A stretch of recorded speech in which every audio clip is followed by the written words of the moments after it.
los derrotados en las intentonas subversivas del 4 de febrero.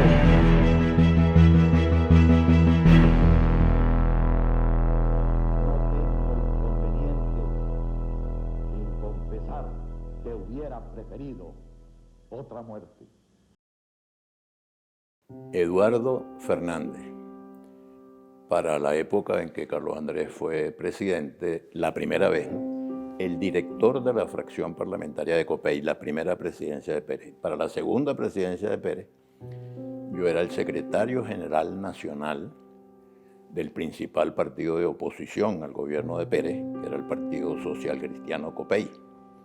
Vuelve la alegría a todos los rincones de Venezuela para aclamar al candidato de la esperanza, Carlos Andrés. Pero además, yo fui candidato a la presidencia de la República compitiendo con Carlos Andrés Pérez. De modo que los dos candidatos principales fuimos él y yo. Él sacó un poco más del 50% de los votos, yo saqué un poco más del 40% de los votos. Siempre hay una multitud esperándolo para abrazarlo, seguirlo y reiterarle su confianza. Éramos adversarios, no éramos enemigos. Ahora Pérez y yo competimos por la presidencia y yo sostuve con mucha fuerza la inconveniencia de que se repitieran los presidentes. Creo que estaba un poco extraviado. Pérez había quedado electo con un mandato muy claro, en un contexto además de altísima participación electoral y en un ambiente de fiesta todavía en Venezuela. Fue la última elección festiva que tuvo el país fue aquella de 1988 y ganó muy claramente Eduardo Fernández. Bueno, mi nombre es Sonia Pérez Rodríguez, soy la hija mayor de Carlos Andrés y Blanca, la más vieja de todos.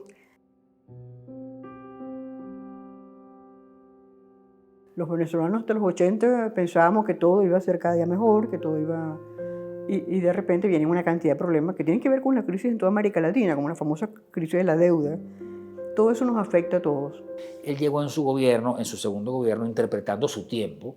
Aquel era un momento en el cual acababa de caer el muro de Berlín, se estaba consolidando el pensamiento posmoderno, la economía de mercado y sus beneficios estaban muy bien vistas.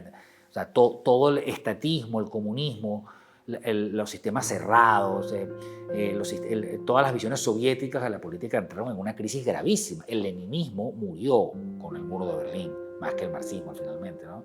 Entonces aquellas elecciones del 88 festivas que parecían un poco un regreso a la prosperidad de los años 70 de su primer gobierno, Pérez se vio obligado más bien, porque no dijo lo que iba a hacer, ¿no? Hay una cosa que yo considero que es muy importante. Pérez gana las elecciones contra mí en 1988, entre otras cosas, porque vendió la idea de que si la gente votaba por él, podríamos regresar a la Venezuela saudita de su primer gobierno. Él llevó una campaña pues muy haciéndose el loco con los temas gruesos del cuadro económico del país. Y bueno, cuando llegó vio que el país estaba sin dinero, sin reservas internacionales. Entonces le decía a la gente, ustedes quieren volver a la Venezuela de los años 74, 79, voten por mí. Pero resulta que Miguel Rodríguez y Tinoco y compañía le dicen, mire, presidente, las circunstancias no son las mismas. Las reservas internacionales que hemos heredado de Jaime Lucinchi, de la administración Lucinchi, están en el suelo, la botija no está llena, las circunstancias son muy distintas, y entonces tiene que hacer un gobierno completamente diferente del que había hecho en su primer gobierno. Pero lo que había ofrecido en la campaña electoral era volver a aquellos tiempos. Bueno, Antonio Ledesma, fui parte del equipo de trabajo del presidente Pérez. Nosotros, una vez en Barinas, Héctor Alonso López, Domingo Alberto Rangel, hablando en la noche con el presidente Pérez después del descanso de una intensa gira, le preguntamos, presidente, ¿por qué usted ha dado un cambio en comparación con su primer gobierno? Y él nos dijo, no, yo no he cambiado. Lo que ha cambiado es el país, lo que está dando un giro es el mundo. Mi padre era un hombre, aunque a ustedes les va a parecer un poco irónico, pero no es así, ingenuo. Yo creo que Carlos Andrés Pérez es el político quería un cambio para Venezuela, un cambio que hiciera mejorar la calidad de vida de sus habitantes, y él no calculó que Venezuela no estaba lista para eso. Porque la segunda presidencia fue para desarrollar un programa completamente distinto al de la primera presidencia. Y por eso el presidente, que llevó adelante un modelo de gobierno en su primera administración, tomó la decisión de producir el gran viraje. Entonces él se lanzó en este gran cambio, como él lo llamó, el gran viraje, y no se dio cuenta que no lo estaban apoyando, que le decían, sí, presidente, cómo no, presidente, pero cuando se dan la vuelta, ¿qué decían? No, vale, yo no voy a hacer esto, voy a sabotear esto. Si en el primer gobierno habían nacionalizado y estatizado, en el segundo periodo privatizó. Y él resumía ese viraje como la oportunidad de dejar pasar la página de la Venezuela rentista, poniéndole punto final a ese mito de que éramos ricos porque teníamos petróleo. Carlos Andrés Pérez quería abrirle a Venezuela un futuro mejor, quería acabar con este problema del rentismo, quería acabar con montones de cosas que entonces, ¿qué pasó? Empezó a meterse en intereses de otros grupos.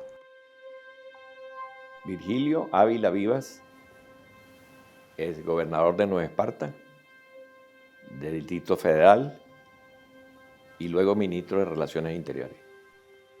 Bueno, sus intenciones era proseguir con una idea que él tenía, que las necesidades primarias de Venezuela eran la educación y la cultura.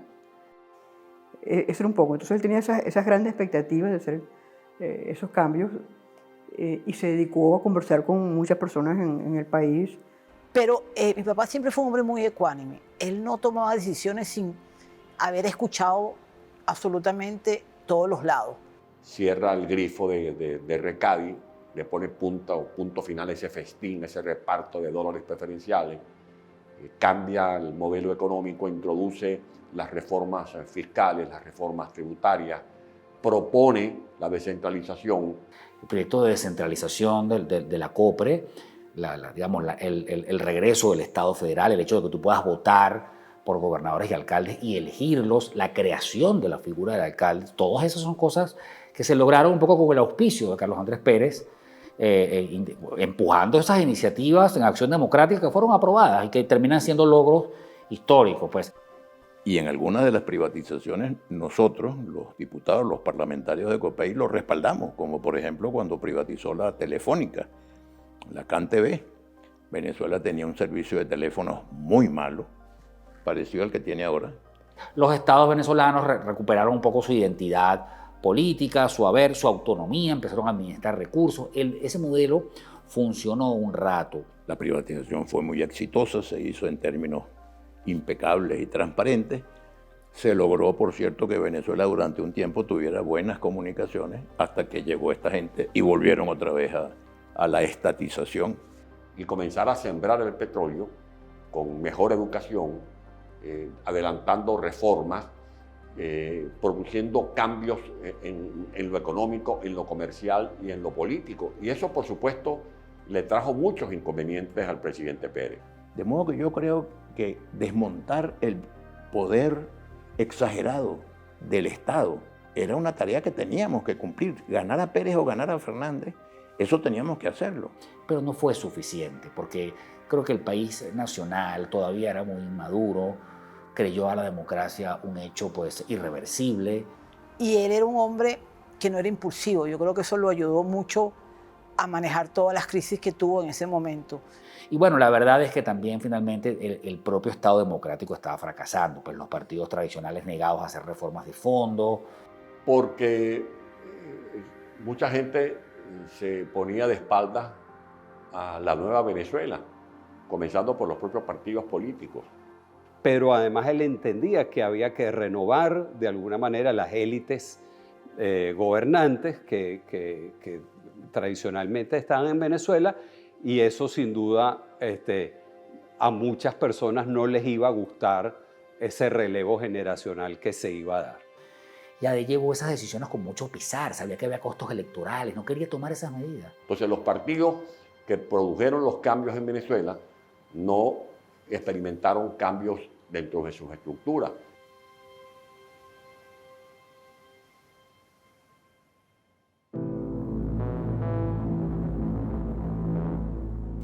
Y creo que no se le prestó suficiente atención a los temas sociales. Yo incluso tuve una conversación con él posterior a su elección y le dije, yo estoy de acuerdo con muchas de las cosas que usted va a tener que hacer. Era necesario un cambio, una transformación, y eso se notaba pues en las necesidades del día a día de los venezolanos para ese momento. De tal manera que él llega en un momento donde es indispensable establecer cambios en Venezuela. Él tenía un proyecto muy ambicioso. Él tomó las medidas de la Comisión para la Reforma del Estado y quiso hacerla al régimen democrático una última cirugía para adecuar su funcionamiento. Todas eran decisiones bastante acertadas. Porque no se podía continuar ni con el modelo político que existía, ni con el modelo económico que imperaba en el país. Es más, yo creo que las cosas se parecen más al programa que yo le presenté al país que al que le presentó a usted. Usted le presentó un programa de volver a aquello. Yo estaba presentando un programa de disciplinar el gasto público, etc. Digamos, se había desencantado porque Acción Democrática, esas medidas de mercado y de apertura iban un poco también como contraviniendo parte de los fundamentos de la vieja de socialdemócrata de Rómulo. Y él creía que su popularidad lo iba a ayudar a eso y se equivocó. Y entonces me dijo, mire Fernández, en América Latina no hay sino dos líderes que pueden hacer estos cambios que yo estoy promoviendo. El general Pinochet, por la fuerza de sus bayonetas, y yo, por el liderazgo que yo tengo sobre el país. Lo que yo le proponga a los venezolanos lo van a respaldar. Pérez no quiso oír nada, se lo dijeron varias veces. De hecho, el golpe lo agarra él estando fuera. Pérez estaba metido en un cuarto de espejos, convencido de que su arrastre y su autoridad eran suficientes para llevar a cabo esas reformas. Él pensaba que él con su carisma y su fuerza, él iba a poder convencer a la gente de que este era el camino a seguir, porque era un camino transparente, era realmente un camino necesario. Y resulta pues que hubo muchos venezolanos que no entendieron aquello. Era un programa que, por cierto, ya estaba comenzando a dar resultados muy positivos. Al llevar a cabo esas reformas, liberó unas fuerzas que luego se lo llevaron a él, porque finalmente Venezuela era un país con altas tasas de ingreso petrolero, subsidiado, sobreprotegido, estatizado, con unas instancias electivas todavía un poco gruesas, controlado por dos grandes partidos. Era una democracia, pero bueno, necesitaba desarrollarse. Pérez intentó llevar adelante ese desarrollo. El país no lo entendió.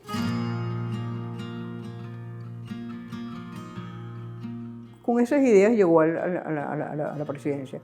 Pero yo creo que no entendían muy bien, o no, bueno, y todos en ese momento de la sociedad, subestimaban un poco la situación del país. No se había apreciado bien lo mal que estaba el país, los problemas que había tan profundos. Porque había que hacer unos sacrificios y la gente estaba acostumbrada un poco al superávit petrolero. Yo hice un discurso el 5 de julio de 1987 en el Congreso Nacional, 5 de julio de 1987, en donde dije, señores, el pueblo está bravo. La situación de mi padre, pues lo que él dijo inmediatamente, mira, tenemos que seguir adelante, porque es que no hay otra alternativa. Y tenemos que hacer cambios, porque la gente tiene razón para estar brava. Entre otras cosas, Venezuela había recibido mucho dinero del petróleo y había mucha gente muy rica, pero todavía había mucha gente muy pobre. Y todo el esfuerzo estaba en acelerar los procesos de acuerdo para poder conseguir los recursos necesarios para iniciar lo más pronto posible los diferentes programas sociales que estaban ya diseñados y estaban listos y estaban negociando.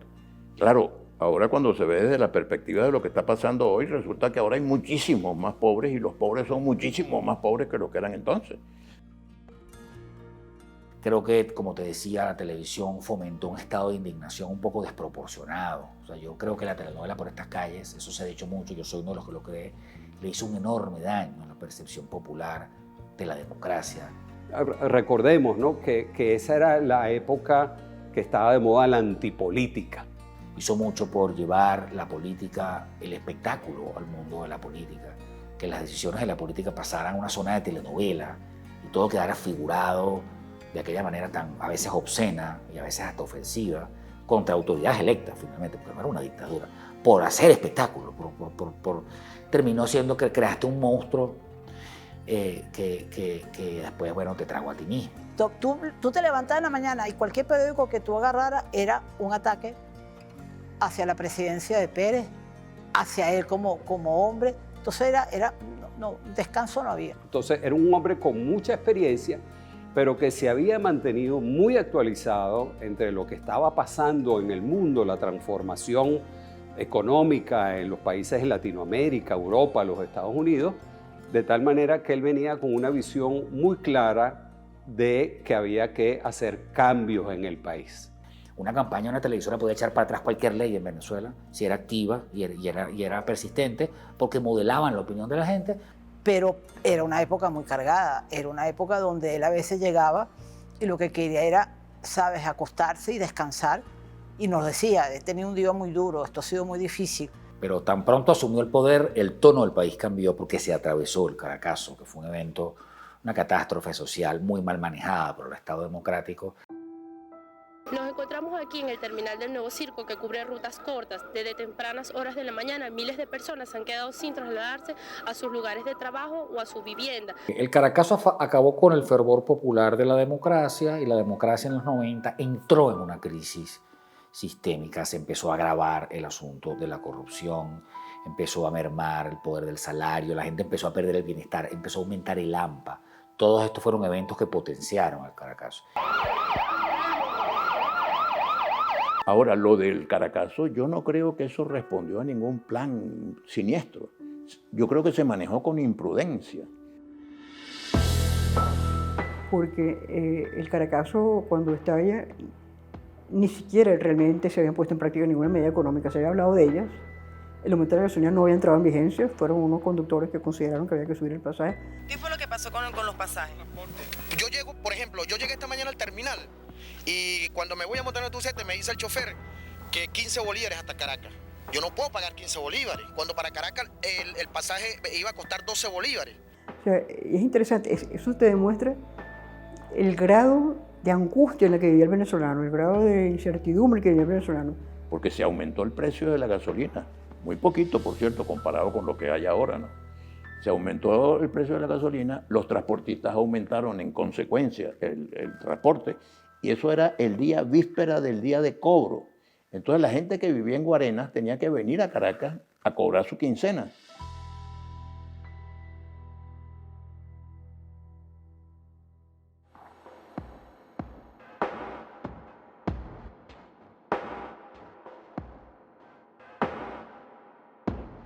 En ese momento, yo estaba trabajando en el Banco Interamericano de Desarrollo, y allí la percepción era que las medidas que se estaban tomando a lo mejor estaban bien encaminadas, porque la gente estaba reaccionando negativamente, lo cual es un error grandísimo. Primero, porque no se había tomado ninguna medida todavía, y segundo, porque esa concepción que tenían algunos de que si la gente protestaba era porque la cosa iba bien, es un poco absurdo. Hasta el Caracazo, la democracia venezolana era un proyecto popular, sentido, compartido, era un haber que todo el mundo sentía propio. Entonces se fue generando un sentimiento de furia. Y después otra cosa, los medios de comunicación tuvieron una responsabilidad muy grande en eso, porque todo eso se transmitía por televisión, y cuando la gente decía, mira, se puede uno meter en las tiendas y llevarse las cosas, entonces fue una especie de efecto detonador, pues la gente, vamos a salir a asaltar tiendas y cosas. Y ahí en adelante comenzó un problema de interpretación, de captación, de comprensión y de qué hacer con lo que estaba sucediendo. Bueno, yo creo que Pérez tuvo siempre enemigos jurados que tenían una manera de proceder que le ganó algunos odios porque era muy terminante y muy impulsivo. Vimos organizaciones como los notables, ¿no? Los famosos notables. Porque los notables, sus primeros comunicados, hicieron algunas afirmaciones con las cuales todo el mundo estaba de acuerdo y donde se expresaba preocupación por la marcha de la democracia. Porque otra de las cosas que yo le decía a Pérez, usted no debe volver a ser presidente porque usted ha dejado muchas cuentas pendientes en el camino. Y una de las cosas que se produjo fue que todos los que tenían cuentas pendientes con Pérez o con Acción Democrática se las cobraron.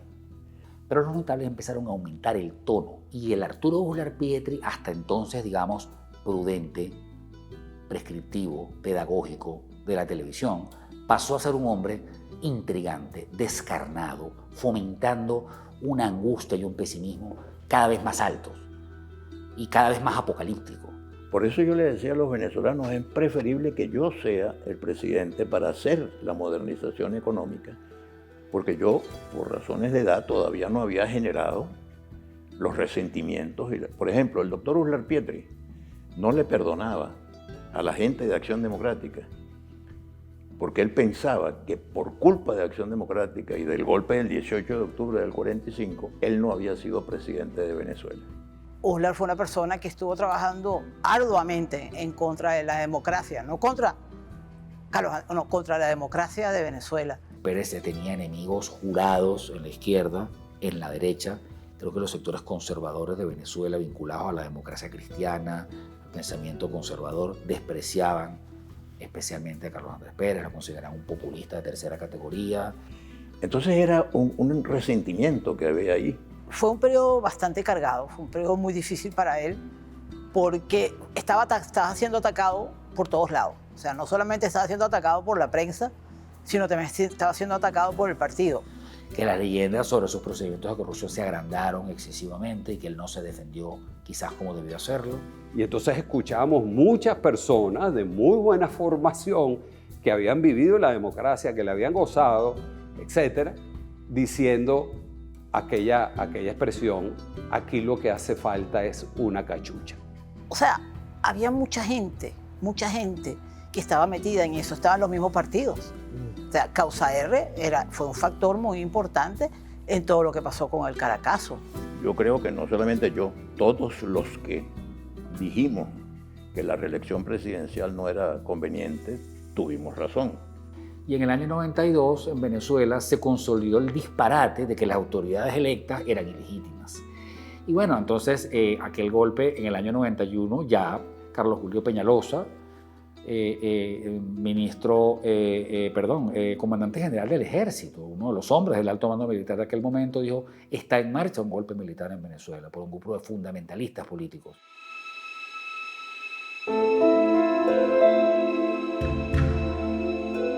Mi nombre es Ángel Coromoto Rodríguez, comisario general de ICIT.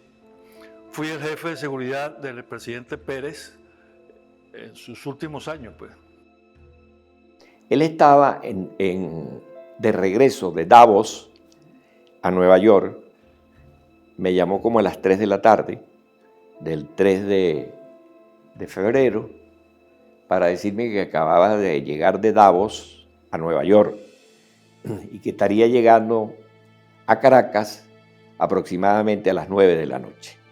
Yo tenía pocos días designado como gobernador. Yo juré como gobernador el 11 de enero de 1992. Antes del golpe, el 4 de febrero, 2 meses antes, en el Nacional, Alfredo Peña le hace una entrevista a Arturo Uslar, famosísima, donde Uslar técnicamente anuncia lo que venía. Dice: Venezuela se viene a pique y aquí puede venir un golpe. Esa tarde, el Partido de Acción Democrática nos daba un cóctel de bienvenida. Ese día había un acto de festejo de un compañero, Johan Peroso, y acudí. Eran como las 7:30 de la noche. Estábamos ahí desde las 6 de la tarde.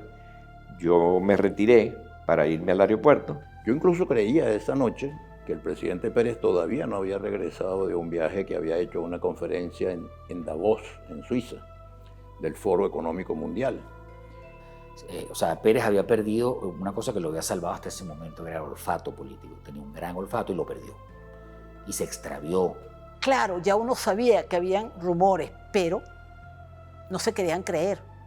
El mismo Carlos Andrés Pérez no quería creer que esto iba a pasar. Y entonces cometió una secuencia de errores increíble, tratándose de quién se trataba. No quiso ver el golpe del 4 de febrero, no quiso aceptar. De hecho, cuando vio a Ochoa Antich en el aeropuerto, dijo: Ochoa, ¿qué hace usted aquí? Yo no quiero rumores con las Fuerzas Armadas. Se molestó. Y Ochoa le dijo: está planteado un golpe. O sea, lo estamos reventando. El ministro Ochoa Antich, un hombre que no era solamente un hombre de la confianza de mi padre, sino amigo personal de mi papá, de la familia. Mis abuelos eran amigos de los padres de Ochoa Antich. O sea, había un vínculo familiar muy grande entre Ochoa Antich y mi familia. Y llegando al aeropuerto, están unos muchachos de la DICIP, de la custodia del presidente, y me dice, ministro, están diciendo de que no van a dejar aterrizar el avión presidencial. Y en eso yo veo el avión presidencial ya encima de la pista del aeropuerto. Y más allá, dentro de su carro, veo al ministro de la Defensa, a quien no le correspondía ir al aeropuerto porque el protocolo decía que el ministro del Interior era el que recibía al presidente. Esa fue una noche muy extraña. El presidente de la República no lo recibe el general de Defensa, ¿no? El ministro de Defensa no recibe al presidente de la República cuando llega de viaje. Quien lo recibe es el ministro del Interior, que es el que estaba ahí, que era el doctor Ávila Viva. Entonces Ochoa Antich se presentó en Maiquetía con un batallón, porque ya se sabía los rumores que había. Entonces, ¿usted cree que el presidente que viene cansado, sería bueno que yo le dijera eso? Yo le digo, mire, ministro, tiene que decírselo, porque si no se lo voy a decir yo. Mírate el impacto. Malula me llama a mí, me dice, aquí está pasando algo raro, no te vayas a acostar, que apenas tu papá suba, yo subo. Con enorme aprehensión y sorpresa, Pérez no quería creer lo que le estaba pasando y terminó por aceptar la realidad. Se baja Carlos Andrés del avión, me saluda y saluda al ministro de la Defensa con estas palabras. Le dice, ¿qué hace usted aquí en el aeropuerto, ministro? Nos metimos en el carro y me dice el presidente, Virgilio, dile al ministro Ochoa que se venga en el carro con nosotros.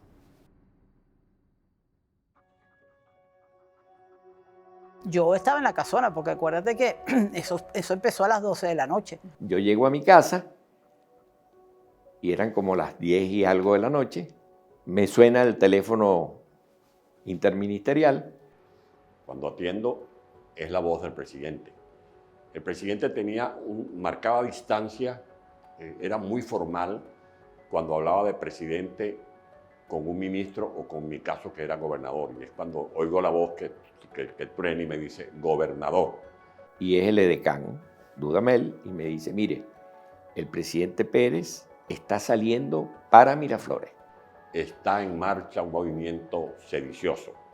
Yo voy saliendo en este momento a Miraflores. Y yo dije, bueno, aquí es ahí. Está pasando algo. Yo le digo, voy para allá. Me dice, no, lo estoy llamando para que se vaya a su comando.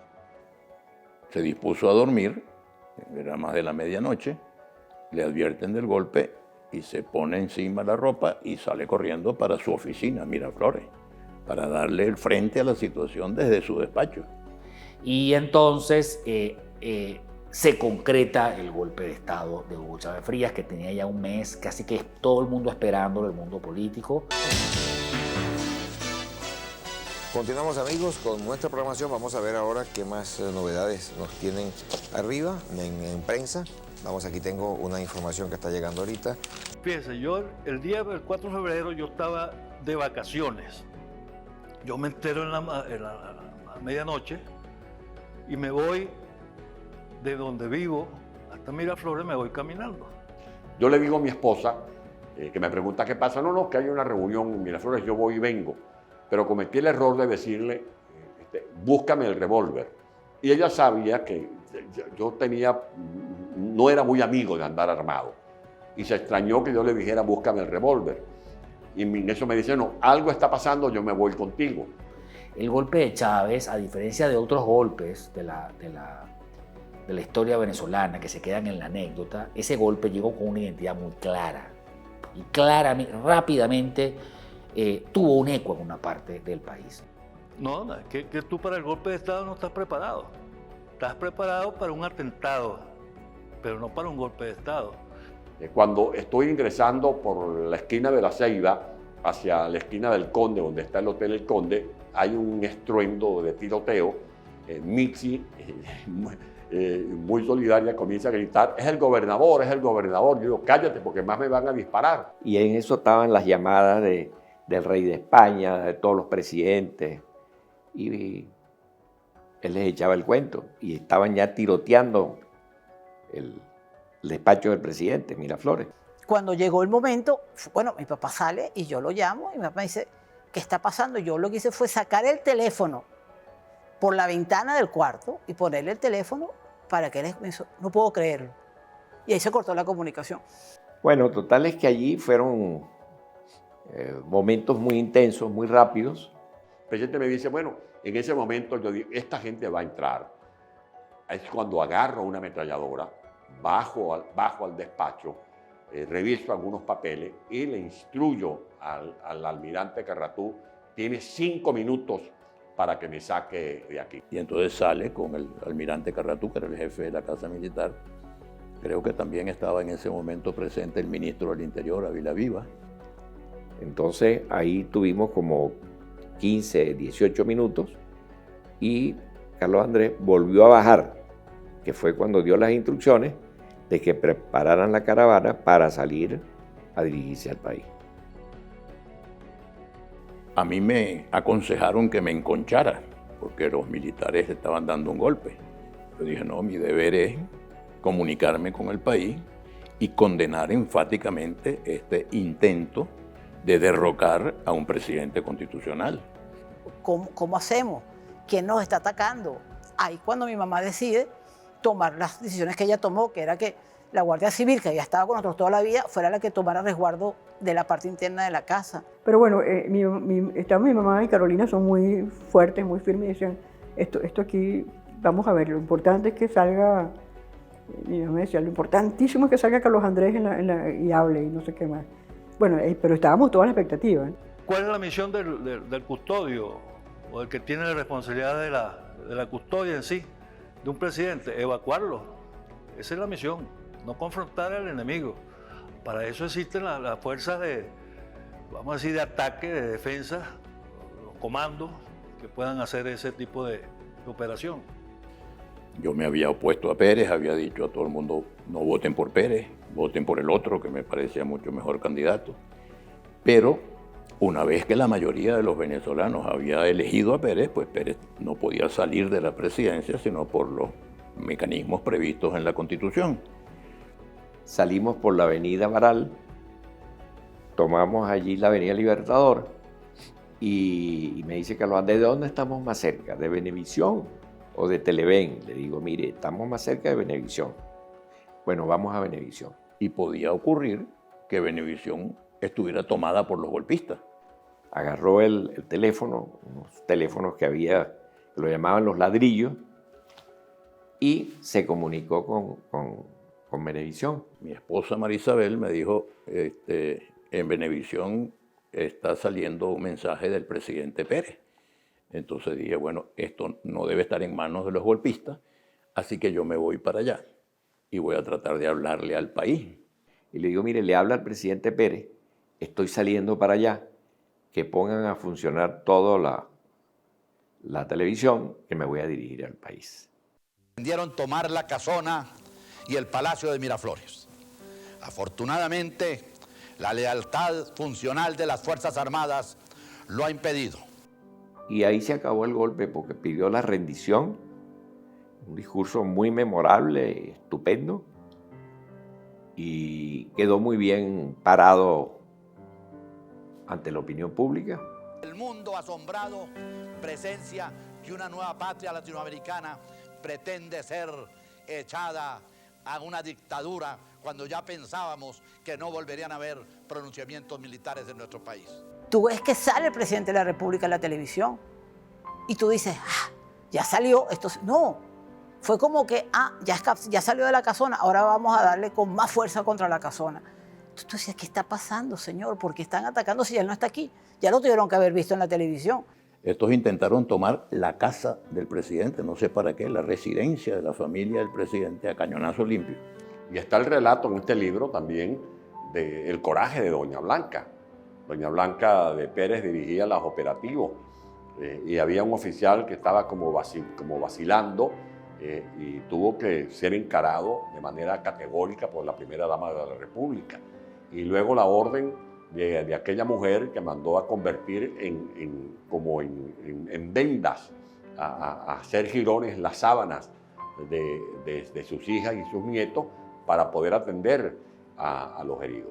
Y fue horrible, horrible. Después la sangre, o sea, esa cantidad de sangre, esa cantidad de muchachos que no tenían idea de lo que estaba pasando. Y ellos mismos lloraban porque estaban atacando a sus compañeros. Ellos te decían a ti, pero es que yo no entiendo por qué están haciendo esto. Y Carolina me llama y me dice, mira, ya le están controlando esto. Aquí en la casona le siguieron disparando toda la noche. Inexplicablemente, bueno, Carolina lo ha contado muchas veces, lo siguieron disparando, incluso ya ha terminado todo. Pero debo decir con toda claridad y precisión que las Fuerzas Armadas venezolanas están de pie junto a su presidente, a su comandante en jefe, y que son grupos ambiciosos quienes han pretendido esta infamante, esta criminal tarea de destruir la democracia. Era la voz del hombre de la experiencia. Allí salió a flote el Carlos Andrés Pérez, que había aquilatado la experiencia luchando al lado de Rómulo Betancourt cuando era ministro de Relaciones Interiores. Aquí estoy oyendo. Aquí están más noticias de Venezuela. Están pasando aquí en México. Vamos a ver. Sucede en Londres y que condenó de la manera más enérgica el intento de golpe militar que ocurrió en Venezuela esta madrugada. El comunicado firmado por el secretario general de la organización, Luis Ayala. Me fui para allá, le hablé al país, condené enfáticamente el golpe como un hecho bárbaro, primitivo y salvaje. Presos el general Ferrer Barazarta y su Estado Mayor en la propia brigada blindada. Un capitán, quien aparentaba ser uno de los jefes de la revuelta en Valencia, a pesar de que no se identificó, no vaciló en declarar que asumía con plena responsabilidad lo que hacía y decía. De allí entonces nos retiramos y el presidente dice, vamos a Miraflores. Primero que nada, quiero dar buenos días a todo el pueblo de Venezuela.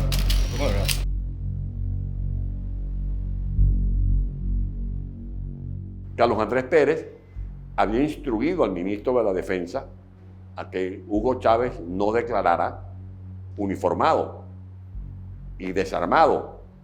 Llegamos al palacio.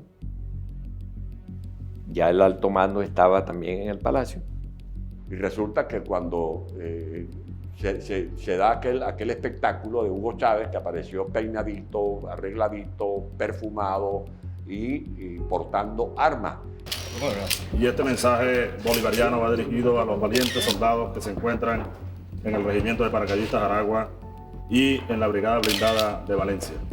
Pero eso no fue una licencia que le dio el presidente Pérez, fue una licencia que le dio el ministro de la Defensa de entonces, con el pretexto de que si Hugo Chávez no declarara en vivo, se iban a producir más bajas. Y por eso es que él toma la decisión personal de permitirle a Hugo Chávez declarar en vivo, y es cuando pronuncia aquel famoso por ahora. Compañeros, lamentablemente por ahora los objetivos que nos planteamos no fueron logrados en la ciudad capital. Es decir, nosotros acá en Caracas no logramos controlar el poder. Y tenía a Chávez como la representación de la cobardía, porque dentro del Palacio de Miraflores, junto con el presidente Pérez, no habían más de 27 hombres o mujeres. La gente alzada, los golpistas tenían mucho más gente. Lo que pasa es que eran muchachos muy jóvenes, sin ninguna experiencia, y por eso no pudieron lograr entrar a Miraflores.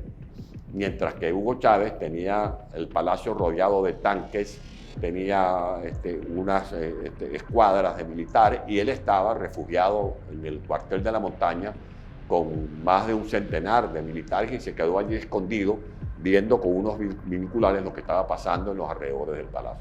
Ustedes lo hicieron muy bien por allá, pero ya es tiempo de evitar más derramamiento de sangre, ya es tiempo de reflexionar y vendrán nuevas situaciones y el país tiene que enrumbarse definitivamente hacia un destino mejor.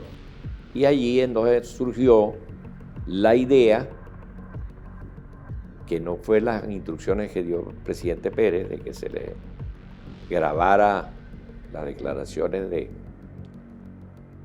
entrega a Chávez, sino mandaron a dos tipos que históricamente estaban muy vinculados con Chávez y eran miembros de una célula comunista que había dentro de las Fuerzas Armadas. era el general Santeliz. Es el militar que de manera insólita es escogido para que fuera a buscar a Hugo Chávez en la madrugada del 4 de febrero al Palacio de la Montaña.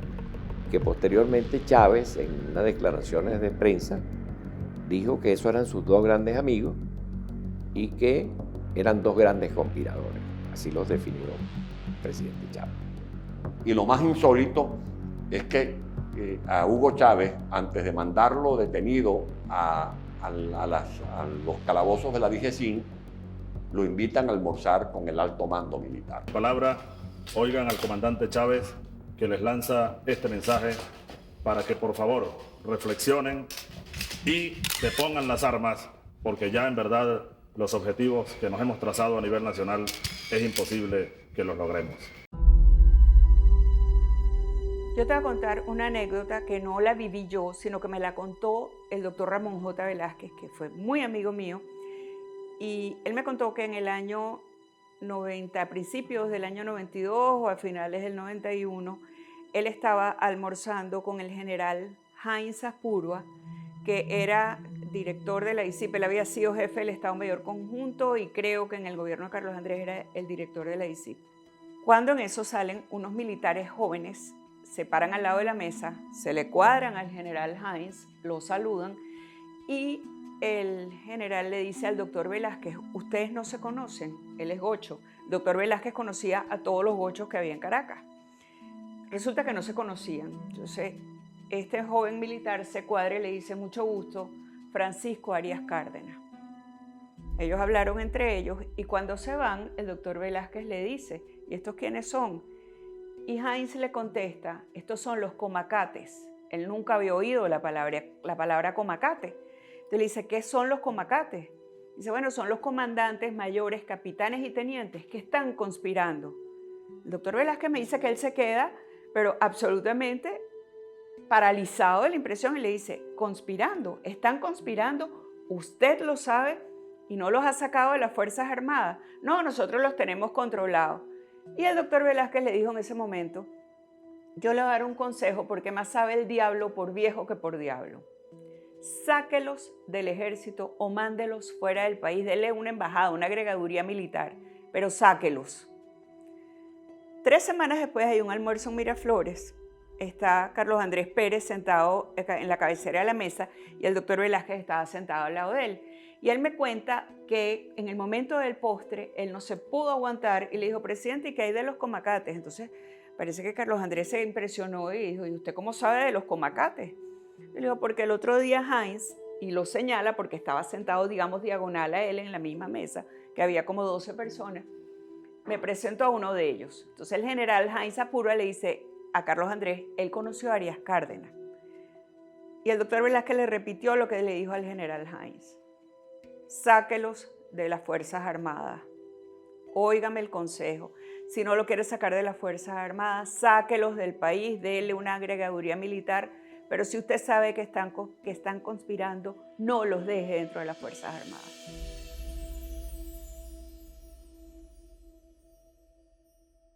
Cuando Hugo Chávez del golpe, en Venezuela vino el primer cacerolazo, imitando la experiencia chilena de la caída de Salvador Allende.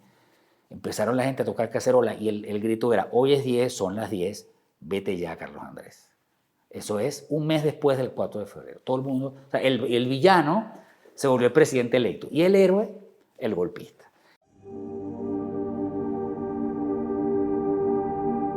Que además vale la pena destacar que Carlos Andrés Pérez venció los 2 golpes de Estado, el del 4 de febrero y el del 27 de noviembre. Lo que pasa es que tienes que entender que somos una familia que la vida nos preparó para esto. Yo siempre digo que entre el 4 de febrero del 92 y el 27 de febrero del 92, esos 10 meses fueron los 10 meses más tensos, de más rumores, de más tensión política en muchísimo tiempo en Venezuela. O sea, la cosa era un verdadero estado de crisis de opinión pública, pues de caos de opinión. Esa vez el presidente Pérez cuando me llama, cuando el 27 de noviembre me dice, la instrucción fue distinta. Me dijo, lo estoy llamando porque quiero que usted se ocupe de los medios de comunicación. Toda la vida, desde que mi papá está en la política, primero mis hermanas vivieron los ataques que mi papá tuvo como ministro del Interior, cuando vivíamos en Vista Alegre, disparos. El presidente Pérez se mantuvo muy firme en Miraflores hasta que fue conjurado el movimiento golpista. Y allí estábamos todos los integrantes de su Consejo de Ministros. Y bueno, ese momento fue mucho más complicado para nosotros como familia, porque como estaba contando, mi hermana, Thaís, había tenido un problema de salud y estaba en coma en el centro médico de San Miguel. Entonces, imagínate nosotros con ese problemón y con mi hermana hospitalizada. Entonces, era para nosotros mucho más complicado toda la situación que estaba pasando. Para mí, el 27 de noviembre hubo más odio, más rencor de las Fuerzas Armadas hacia la población civil. El país empezó a cuestionarse, aumentó la preocupación en torno al futuro de la democracia. Pues, Mi papá era un hombre de verdad, como se dice coloquialmente, con un guáramo impresionante. Y Pérez termina pagando un poco el precio, fue la cabeza que el sistema intentó darle a las circunstancias para salvarse, pero en realidad Pérez pagó los pecados de todo el mundo y termina saliendo del poder por un disparate, es decir, un planteamiento muy amañado en términos judiciales, de acuerdo a un montón de expertos.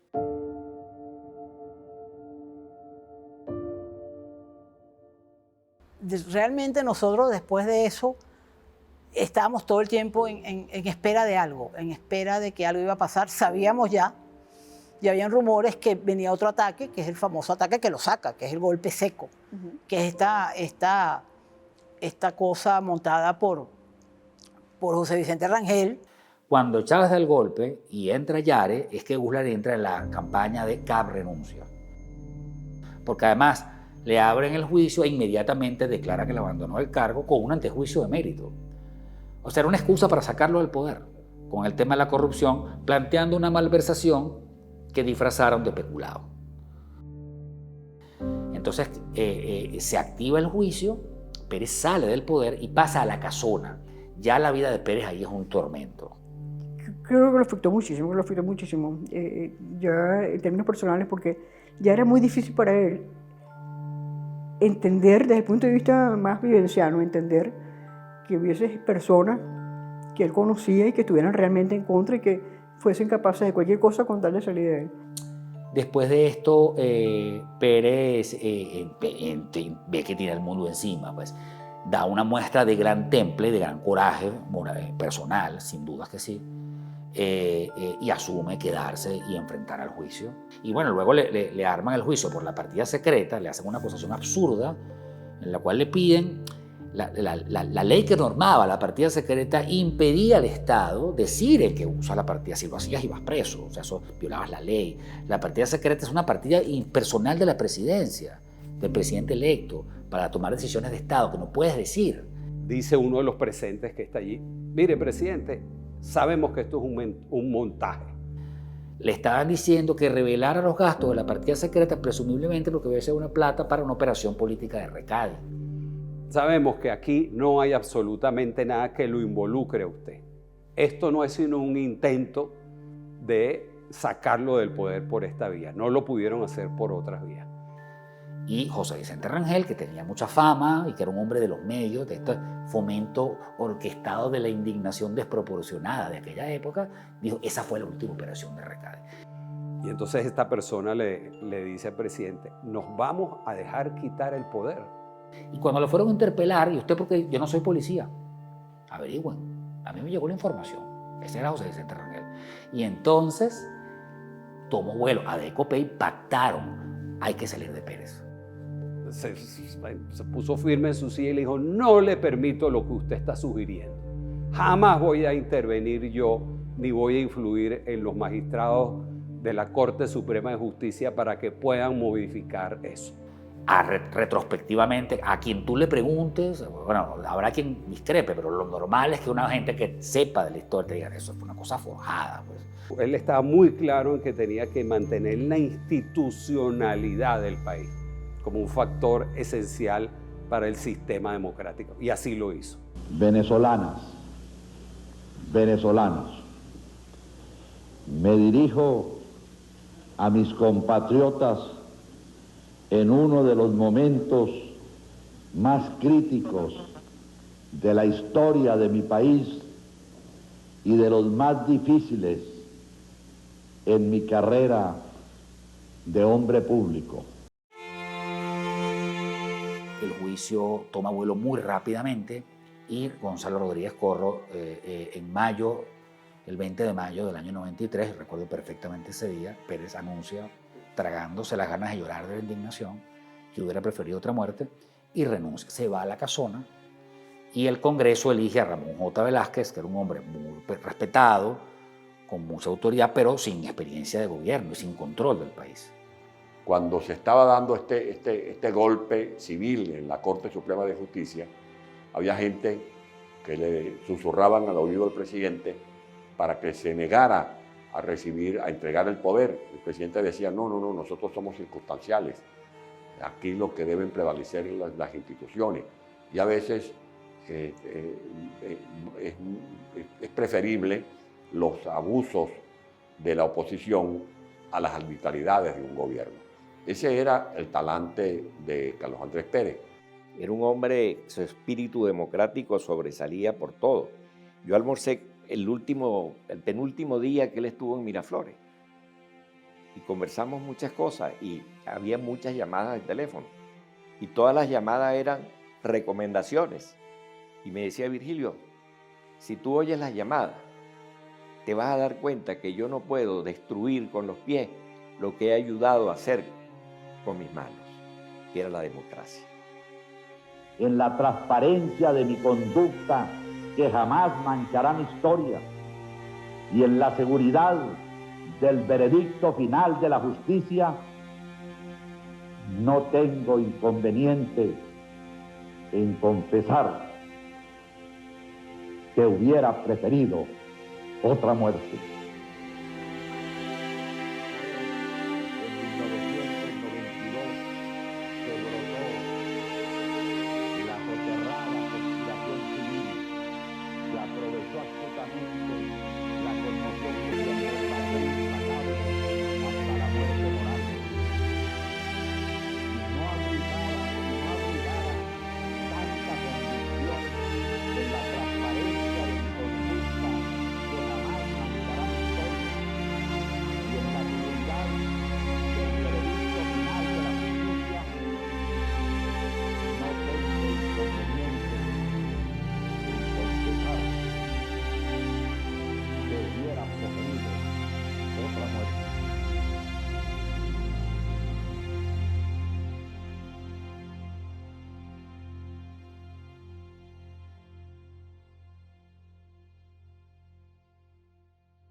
Si disfrutaste de este episodio, te invito a mi canal de YouTube para que no te pierdas de cada uno de nuestros estrenos y mucho más.